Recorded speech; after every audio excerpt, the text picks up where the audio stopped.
In the last lecture, I set the terms for the week's discussion, those being retrenchment and political advancement.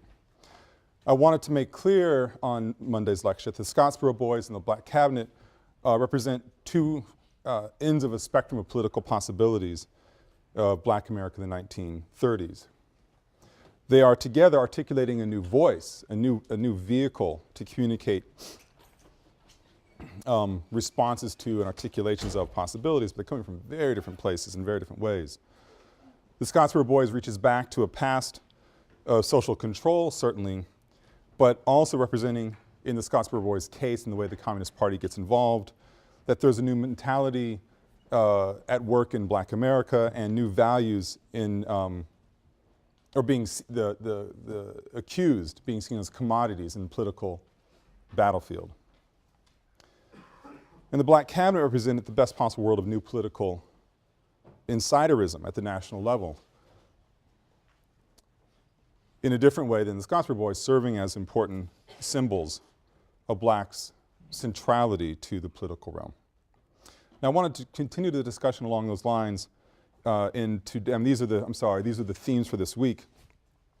I want to continue the discussion along these lines by focusing upon the National Negro Congress, the Marian Anderson Easter Sunday Concert, and the March on Washington movement. The events for this lecture are essentially the second half of the 1930s, but it's important to realize the things I was talking about in Monday's lecture are overlapping many of the events that I'm talking about today. These are all happening in the course of the decade, but certainly at some point all happening at the same time. Let me start with the National Negro Congress. The National Negro Congress, for some reason this is a lecture I wrote down a lot of notes for you guys, and I'm not surely why. Maybe I was being generous, I don't know. Anyway, the National Negro Congress has its start in the National Industrial League. Forms in 1933, this is a response to the development of, Franklin Roosevelt's New Deal, and agencies like the an early incarnation, the National Industrial Recovery Act, and how this organization was not going to care about setting minimum wages for agricultural workers or for domestic workers. And two men get together, Robert C. Weaver and John P. Davis, and black men start testifying before Congress, before the Senate, saying, this is an abomination. You're completely writing out or disregarding those areas that have the most important or significant black involvement. The Negro Industrial League is a two-man operation, but they fashion themselves as an umbrella group representing black interests across the country. It exists pretty much only in passing. Now, the important part of it is that Robert C. Weaver is seen as doing such a great job, having recently received his JD from Harvard. He gets incorporated into the federal government and is one of the very first race advisors. So that's where the Negro Industrial League is important for bringing in one of its own into the federal bureaucracy. The other person, John P. Davis, remains an outsider. And we'll be spending more time at Davis's activities in the course of this lecture. Davis organizes, in the wake of the Negro Industrial League's collapse, the Joint Committee for National Recovery, lasts only for 2 years. It too fashions itself as an umbrella organization representing blacks' needs from across the country. Now, this is a self-representation. I mean, you do not have all sorts of black-run organizations running to John P. Davis and the Joint Committee for National Recovery, which is essentially him and an office and a couple of figurehead people. Davis, they aren't running to Davis because this is new kid on the block, basically. They're still looking at organizations like, churches, business associations, the NAACP, for example. But the Joint Committee for National Recovery does at least one important thing before it collapses. And it organizes a conference at Howard University. And this is a conference that is dedicated to trying to understand the economic plight of African Americans during the Great Depression and the New Deal. Now, it's just a conference, but it's remarkable that it brings together people from a wide range of political backgrounds. It brings together labor organizers, agricultural workers, domestic workers, people who are doing work on the ground. It brings together intellectuals like W.E.B. Du Bois, who's becoming a Marxist and talking about economic cooperatives along race lines, something actually in some ways looking similar to Booker T. Washington's ideologies. It brings together leaders of the Communist Party, the Workers' Party, the Socialist Party.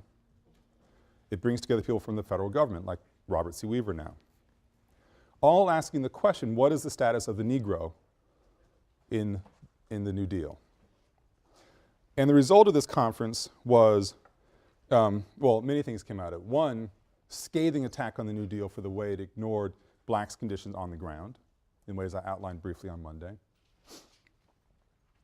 It launched an investigation into communistic activities at Howard University. Howard University then essentially being funded by the federal government, and essentially now still receiving most of its support from the federal government.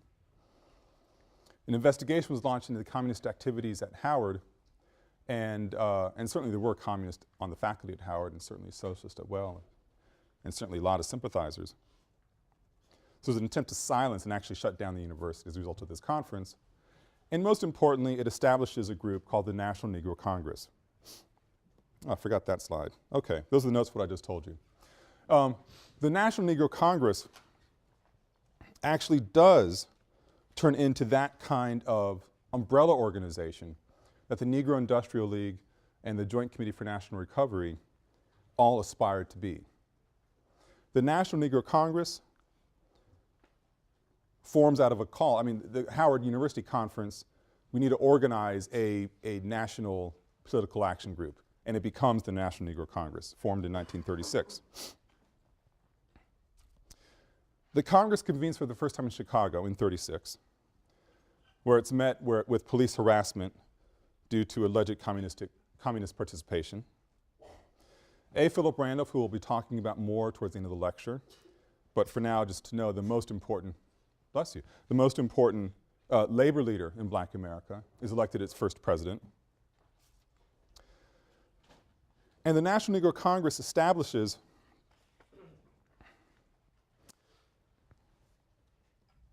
so I'm all off of my slides here today, excuse me.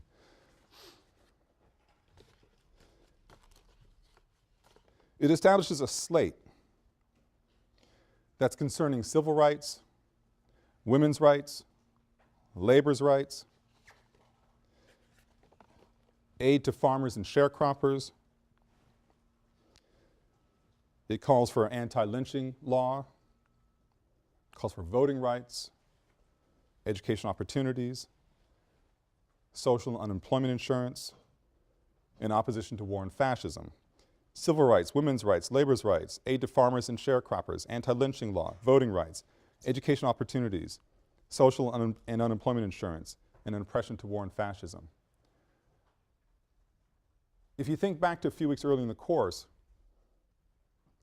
a large part of this slate that the National Negro Congress calls for is identical to the slate, to the manifesto that the Niagara Movement calls for some 30 years earlier, not quite 30 years.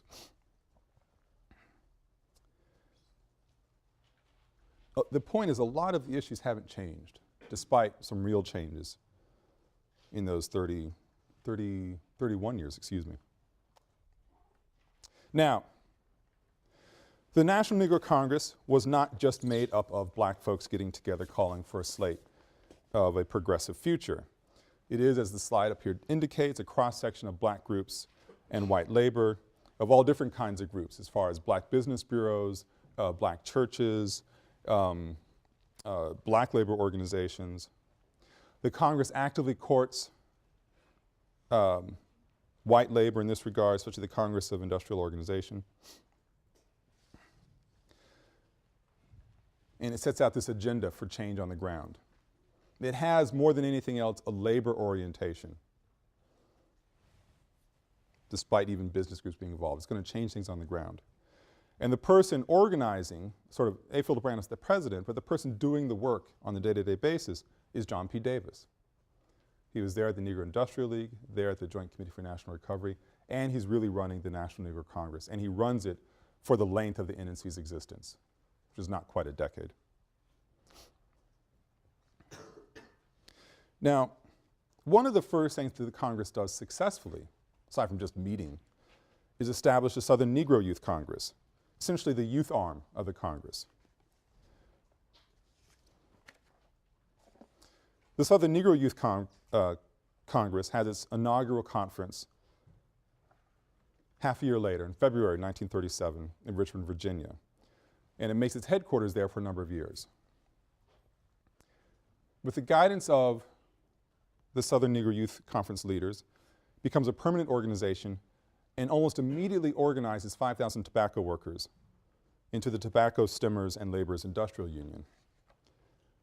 Very soon after, an SNYC leads a sit-down strike at a Virginia tobacco company and gets wage increases of 20 to 33%. This is remarkable.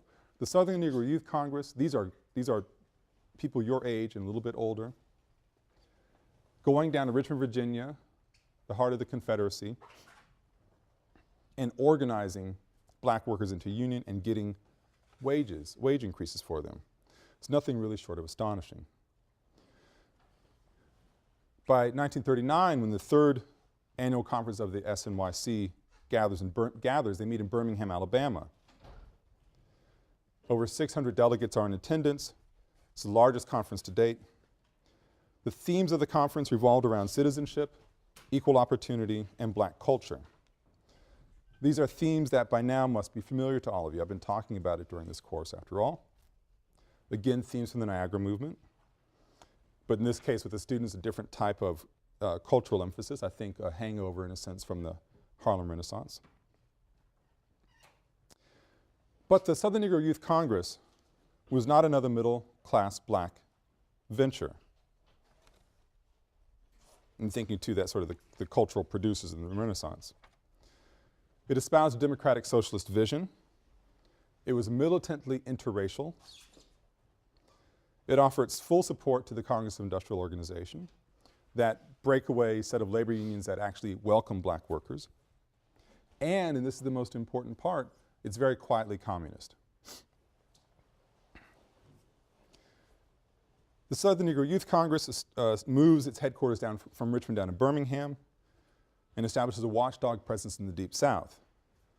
It wages suffrage campaigns, trying to get people to vote, anti-poll tax campaigns. It tries to fight against police brutality. Now, the Southern Negro Youth Congress is important because of its communist involvement, certainly, but also because you can see it as a preface to the civil rights activities that defined Birmingham some 20 years later, and that, as we'll see next week, you start seeing a lot of these kinds of activities in other places throughout the South, through other organizations. Now I'll expand upon this point later on. It's very important. Southern Negro Youth Congress is but one example that if you think about it, forces a reperiodization of the civil rights movement. Leave that alone there for a moment. Well, the SNYC begins to fade as we get into the 1940s. Its male leaders go off to fight. Its female leaders do not remain youthful. I mean, neither do the men, of course, but the women are still at home. It's no longer a youth congress. They're not regenerating themselves. And the whispering about its linkage to the Communist Party really prevents it from becoming a major political force after the Soviet-Nazi pact in 1939, when Hitler and Stalin get together saying we won't fight against each other, which alienates a lot of people who are supporting the Communist Party in the United States. Meanwhile, back in the National Negro Congress, so roll back the clock a few years, Randolph, A. Philip Randolph, who's the president, is hearing more whispering about communist involvement in the National Negro Congress. He's not happy about it. He denies it at first.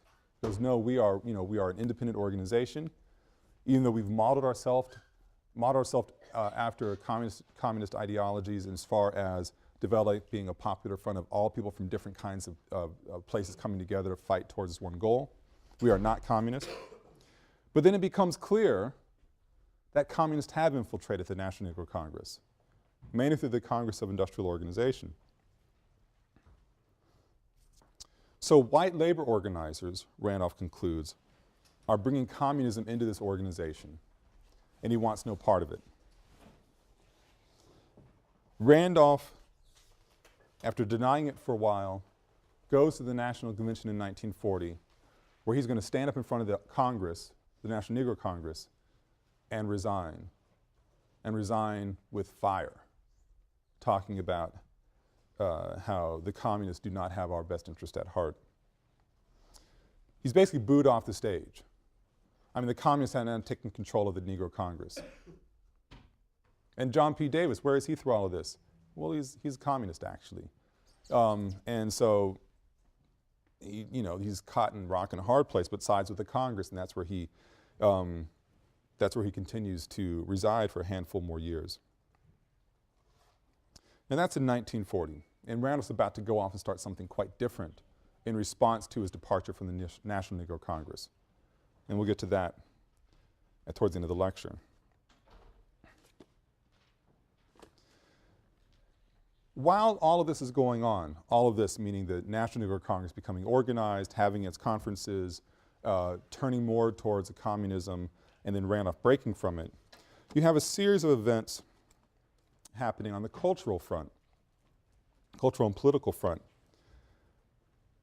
that sort of galvanizes black opinion and leads to a new set of political possibilities. And that's the Marian Anderson Easter Sunday concert in 1939. Marian Anderson, black woman, regarded as one of the world's greatest living contraltos. She sings opera.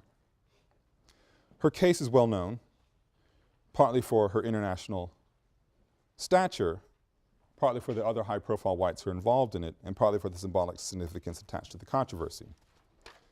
Let me give you the history behind it and the controversy and explain its significance. Howard University School of Music had regularly been scheduling Marian Anderson to come back from Europe. She was born in the U.S. but couldn't establish a career in the U.S. She goes off to Europe and becomes a superstar in Europe. But Howard School of Music is scheduling, as her star is rising in Europe, is scheduling her to come back to the U.S. to give concerts. And they've been on campus. As her popularity rises, they can't house her on campus anymore. And in 1936 and 37, the Howard concert had been moved to a local black high school auditorium. By 1938, Marian Anderson's fees are such and the demand is such, they need a larger venue in order to hold the concert. They went into the black commercial district, which is right next to Howard, went to a theater that was bigger than the black high school auditorium, had it there. In 1939, the fees are greater, the demand is greater. Where are we going to have a concert? The School of Music goes to the Daughters of the American Revolution, the DAR. The Daughters of the American Revolution, a social political organization, I think more social in this moment until it becomes politicized, of women who can date back their lineage to people who fought in the Revolutionary War. At that time, and really only until in the last 10 or 15 years, a very white organization and very conservative organization. And they manage Constitution Hall, which is the largest venue in the city. Still there today. Well, they go to the Daughters of the American Revolution, the School of Music does. We'd like to have Marian Anderson performing in Constitution Hall. Would you let her sing there? Now, the DAR maintained a strictly segregated policy. Now, in DC theaters, it was quite common to have segregated audiences. If blacks were allowed in, they'd only be allowed up in the balcony. You could have blacks on stage, always, because they dance so well. They sing so beautifully, as the stereotype goes. But DAR was different. No blacks in the audience, period, and no blacks on stage. It was an all-white venue all the time. The Howard University School of Music, rebuffed by this, goes to local white high school, which has a much larger auditorium than the black high school that had been used before, and then the Rialto, and it's rebuffed again. Black leaders in the district then formed the Marian Anderson Citizens Committee to fight these decisions. It's a coalition of local clergy, teachers, civic and fraternal organizations, trying to basically knock down these doors. Behind the scenes, however, a man named Charles Houston, a lawyer, at this point for the NAACP, he's the first general counsel. He had been brought to Howard a decade earlier to reorganize its law school and starts teaching the first civil rights law classes in the country, the law school does. Charles Houston gets involved behind the scenes as well as NAACP. They start organizing mass meetings, letters of support start being sent in to these different organizations. And they're focusing on the white high school. They're going to the Board of Education. The Board of Education says, okay, you know, we'll come to a compromise on this. We will allow Marian Anderson to perform at the white high school, Central High. We'll let it be integrated. But this will be a one-time event, and you may not use this, you, the Citizens Organizing Committee, and quietly, Charles Houston, you may not use this as a precedent from challenging separate but equal educational systems in the District of Columbia. Well, the fact is that's what Houston was trying to do the whole time once he got involved, because this is a great way to break down the color line in the school system, using Marian Anderson as a symbolic vehicle. It's a compromise the protesters refused to accept, and the school board called their bluff. The Board of Education called their bluff. So the NAACP and Charles Houston go to the White House. They go to the White House via Mary McLeod Bethune, talked about on Monday, who gets them to have an audience with Eleanor Roosevelt. Eleanor Roosevelt, who's a member of the DAR, an incredibly popular syndicated columnist, approaches the DAR and they tell her, no, we're not breaking this policy. And she resigns in protest and writes a very famous column about this and her embarrassment for the DAR. Eleanor Roosevelt talks to Harold Ickes, Secretary of the Interior. Himself, like Eleanor Roosevelt, considered a friend of the race, is what the phrase was at the time. Harold Ickes steps in and arranges a concert on Easter Sunday in 1939 for Marian Anderson at the Lincoln Memorial. As the Secretary of the Interior, he controlled the federal land and controlled what happened on the National Mall. On the day in question, Ickes steps up to the microphone and introduces Marian Anderson. One prominent journal remarked after the fact that, I'm quoting here, the brevity and force of his speech was destined to rival Lincoln's Gettysburg Address. Now, whether that's true or not well, I don't think we remember this speech. It didn't really rival the Gettysburg Address, but it is short and it is powerful. And this is what he says here, one excerpt of what he says.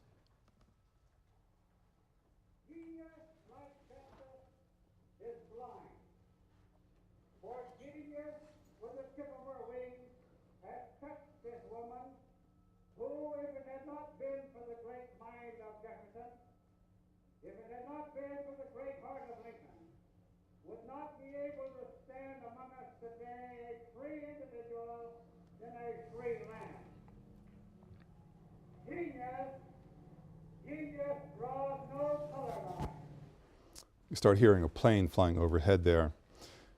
It was something of a circus atmosphere. He says, genius like justice is blind. For genius has touched with the tip of her wing this woman who, if it had not been for the great mind of Jefferson, if it had not been for the great heart of Lincoln, would not be able to stand among us today as a free individual in a free land. Genius. Genius draws no color line. It's a powerful statement coming from a representative of the federal government.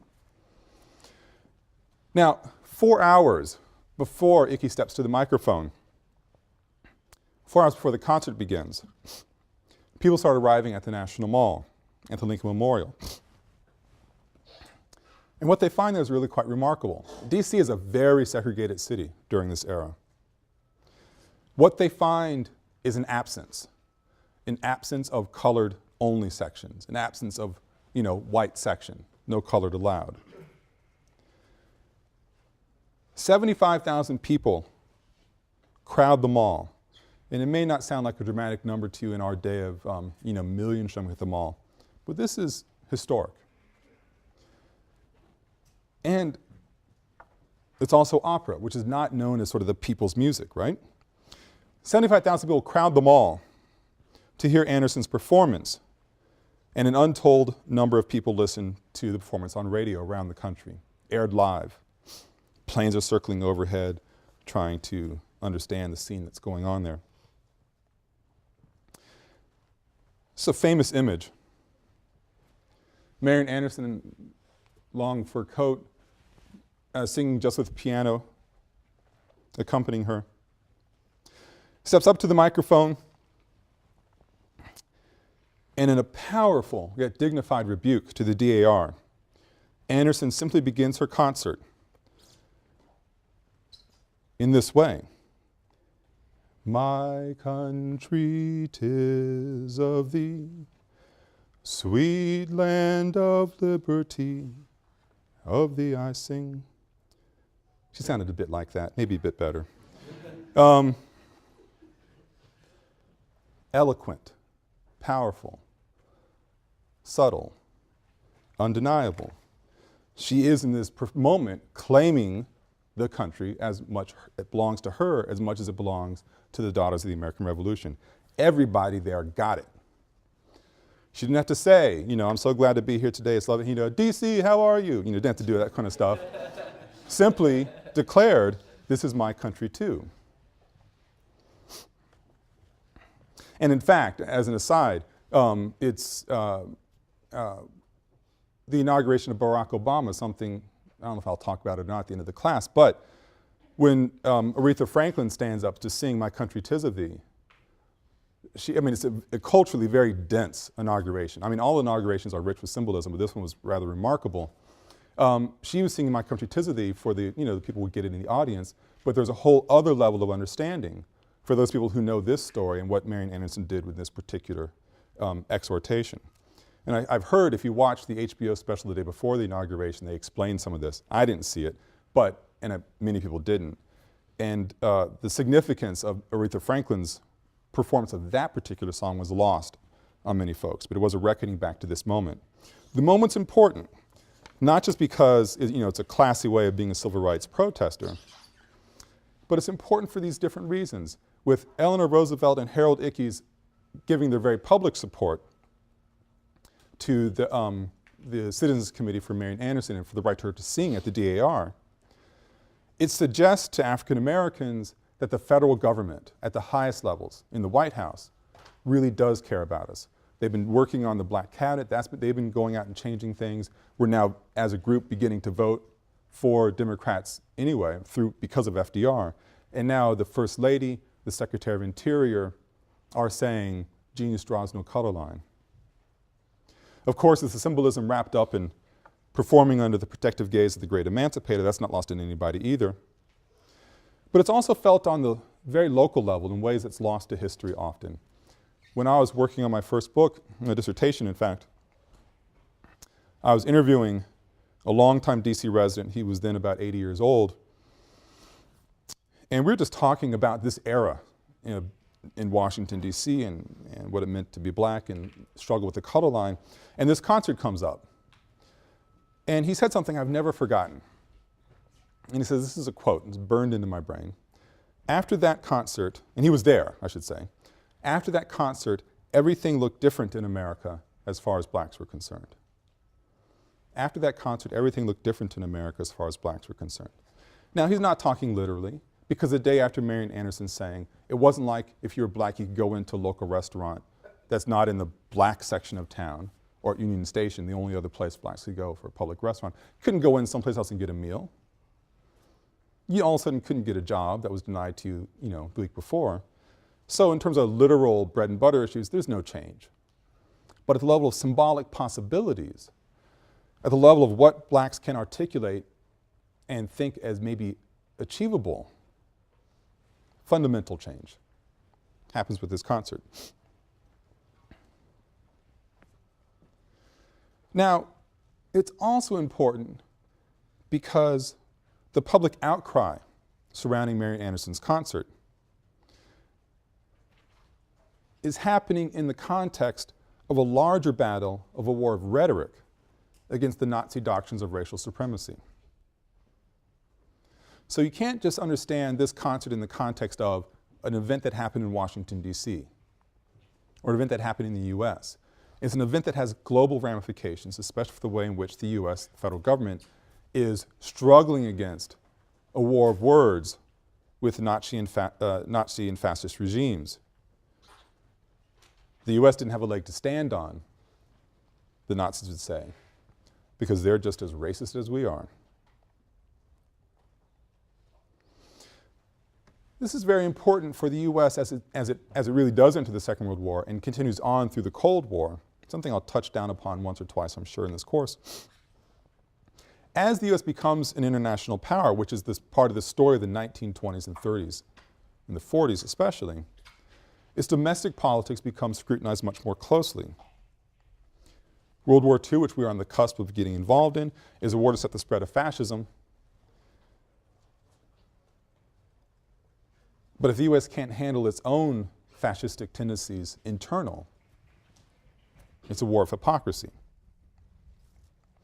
So you start seeing there in the Scottsboro Boys reaching back to Monday, and the way they use as cultural markers for the communists, Marian Anderson being used as a cultural marker of democratic possibilities, blacks being used as cultural markers of political possibilities, of what this country is supposed to be for everybody, and what the country is supposed to be for African Americans, and what the country is supposed to be for the world.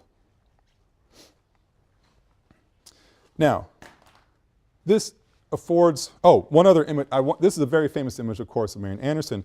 There's another image that I show here just for the sake of a quick side lesson on how you read images.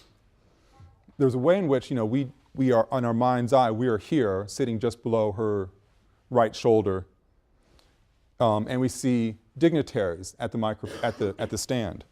This image I dug up tells a very different story. Except for, use the mouse here, except for this area here, which is cordoned off for reasons I honestly don't know. Everything else you see, except for that tree line, going off to beyond the reflecting pool, are people sitting there in an integrated audience, 75,000 people. Just to sort of gives you a different sense of the way this might have felt if you're actually there.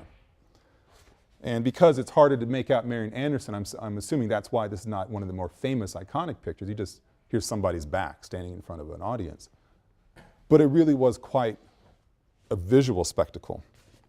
And I think offers ways for you to think about how you read images, for instance, perspective being very important. Now, I was talking before the little caveat, I was talking about political symbolism and the roles and the ways in which African Americans were political footballs. And then I wanted to transition to a story that helps us understand how blacks start using this to their great advantage. And that's the story of A. Philip Randolph. A. Philip Randolph, his name has come up several times already in the course, and I'm going to devote the rest of the lecture to him quickly. He is one of the most important transitional political figures in African American history. He's born in 1889, dies in 1979. I mean, the ranges of what happens in his lifetime is really astonishing. But here's a person who's involved in the political scene in the 19-teens and 20s, taking a frontline argument on issues. And he's there in 1941 at a moment of powerful symbolic importance I'll be talking about in a moment. And he's there in 1963 when King steps up to the microphone and delivers his dream speech. Incredibly important political person. Helps us navigate from a period of Booker T. Washington political power ideology of accommodation, and through his consistent socialist politics. I mean, Randolph couldn't stand communists, but was an ardent socialist, transitions African American political voice to a very different kind, different kind of voice. Now there's three phases to Randolph's career through 1941. In 1914, he moves to New York City, becomes witness, well, part of and witness to the Great Migration, and sees the way it transforms that particular urban site. He sees the NAACP and the National Urban League as people, organizations fighting out for resources, fighting over resources, certainly affecting workers' lives by their policies, but not really at the workers' level. NAACP being very much a top-down organization with assimilationist and middle-class norms. The National Urban League trying to help people on the ground, but in the pocket of corporations and helping basically break up labor unions. And Randolph says, but what about the workers themselves? And so he starts looking around for different ways to get involved in workers' movements, labor movements. In 1970, he declares himself a socialist, urges blacks to resist the US draft and to confine their fighting to the domestic front. He can't stand Du Bois's call to close ranks. And around the same time, he, along with another black socialist named Chandler Owen, start publishing a magazine called The Messenger. Through The Messenger, Randolph calls for a bold black socialist leadership, calls for radicals who would not be afraid to challenge accepted notions of how US society should operate. If Washington is on this part of a spectrum and Du Bois is over here on the opposite side, Randolph's even further beyond Du Bois politically. He and Owen are characterized as Bolsheviks by members of Congress. They're investigated by the Department of Justice. And they declare in response, we would be glad to see a Bolshevik government substituted in the South in place of your bourbon, reactionary, vote-stolen, misrepresentative democratic regime. That sounds like, Black Panther talking here, doesn't it? 1919, Randolph says that he's thankful for the Russian Revolution, the greatest achievement of the 20th century. But when the American version, when the American Communist Party is organized in 21, Randolph remains a socialist and dedicates the rest of his life really to preventing communists from controlling and representing black America. By the mid-20s, The Messenger as a journal is actually not doing that well. Randolph's still casting about for ways in which to connect with black workers. And a labor union is organized and recognize that Randolph really has the voice that they need to be heard in a larger scene, and that's the Brotherhood of Sleeping Car Porters and Maids. In 1925, Randolph's recruited to head the union, Sleeping Car Porters.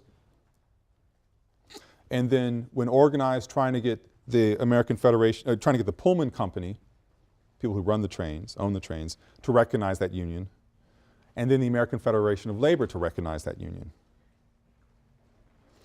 So efforts are made to get better working conditions and higher wages from Pullman. Pullman refuses both and tries blackballing Randolph, tries to, crush him. Randolph becomes very unpopular with black and white groups alike for his radical stances. But the Brotherhood of Sleeping Car Porters does gather the support of the NAACP, the Urban League, and eventually the American Federation of Labor. It wins partial recognition in 1926. In 1929, more recognition, but still not full recognition. A decade later, after starting this battle, Randolph does win for the Brotherhood of Sleeping Car Porters and Maids full recognition from the AFL, and a year later from the Pullman Porters. The Pullman Porters, from the AFL, from the Pullman Company. The wages go up, job security goes up, benefits go up. The Pullman Porters actually become a great vehicle to attain middle-class status for a segment of black America. In fact, the Pullman Porters, the US Post, the military, over the course of the 20th century are the three great ways for black Americans to transition to middle-class status. With Randolph's victories with the Brotherhood of Sleeping Car Porters and Maids, getting them fully recognized finally in 36 and 37, he is seen as, without doubt, the most important black labor leader in the country. This is why he's selected to run the National Negro Congress. There's nobody else who has his access, who has his power and his influence. But as you know, Randolph is a staunch anti-communist. And as the National Negro Congress develops further, he realizes there's no place for him anymore in that organization.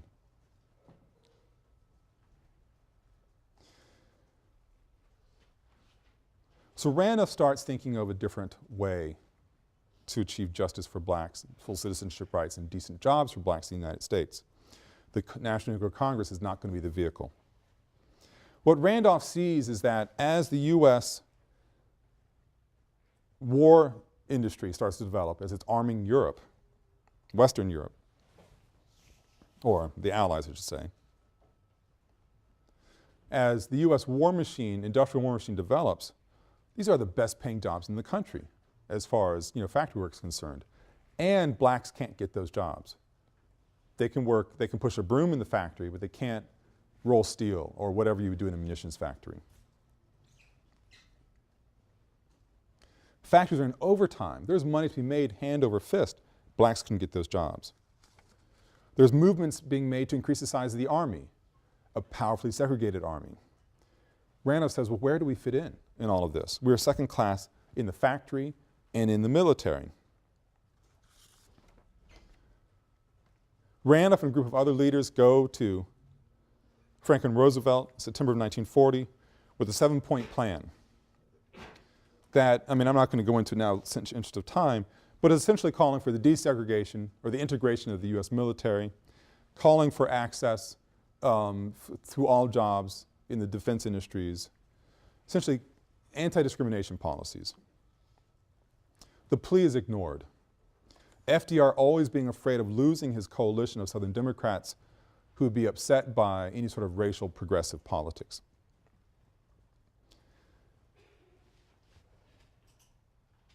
Blacks are going into the army, certainly, but they're going into all black units, trained in separate places, trained most often by white officers, a lot of the same story that you heard in World War I. Domestic hiring situation is a joke. Blacks are not being hired in factory floor jobs. As white men go off to fight in the war, white women are brought into the factory. Radical change for women's possibilities, certainly, but black men and black women are not getting these jobs. So in January of 1941, Randolph proposes, he's no longer with the National Negro Congress, he's broken from them. He proposes a march on Washington. And he demands that something be done regarding black access to jobs, and of course for the integration of the military. And he calls at first for 10,000 blacks to march on Washington. And as that met with enthusiasm, he calls for 50,000. He calls for 100,000 blacks to march on Washington that summer on July 1st if there is no change. It doesn't seem like bluster. Things have changed on the ground and in the air. As we head into the summer, into June, people in DC are getting concerned. My God, what if 100,000 Negroes come into the city and they're angry? What are we going to do?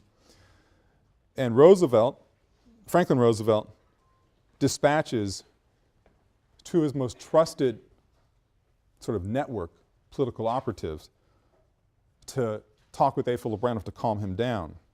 He sends Fiorello LaGuardia, then the mayor of New York City, liberal on race issues. Please talk to Randolph and tell him to call off this march. No dice. He sends his wife, the most powerful proponent on these issues in his pocket, sends his wife. Randolph goes, no dice. I'm not canceling this march.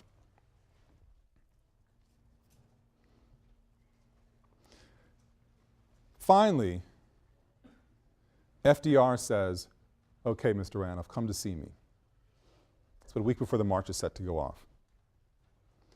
Randolph goes into the White House, meets with Roosevelt, and Roosevelt says, if you call off the march, I'll issue an executive order with teeth in it, as the word was. And Randolph says, okay.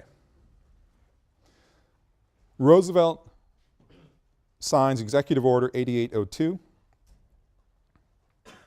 on June 25th, 1941. It says there shall be no discrimination in the employment of workers in defense industries or government because of race, creed, color, or national origin, and it's the duty of the employers and of labor organizations to provide for the full and equitable participation of all workers in defense industries without discrimination based on race, creed, color, national origin. It sets up a Fair Employment Practices Committee that would be a watchdog organization. It couldn't do anything but give bad publicity to a factory that's not hiring black workers. But people didn't want to be seen somehow as un-American. So FEPC could make some changes along the margins, along the edges of things.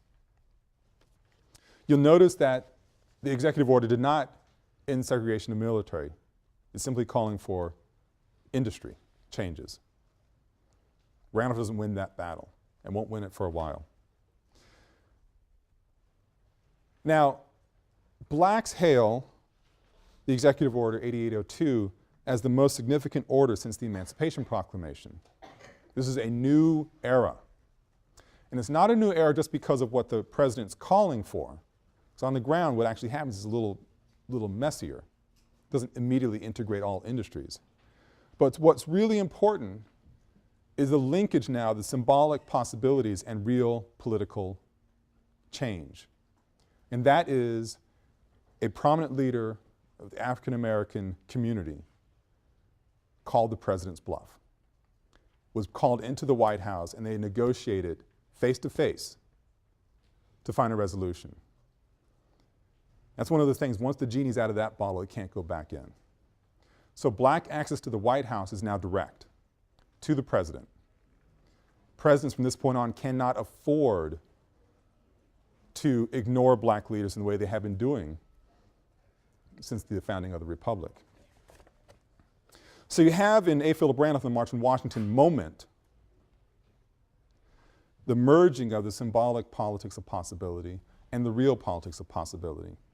And it is a merger that would go on to define the civil rights movement that we know about so well over the next 30 or 40 years. Thank you very much.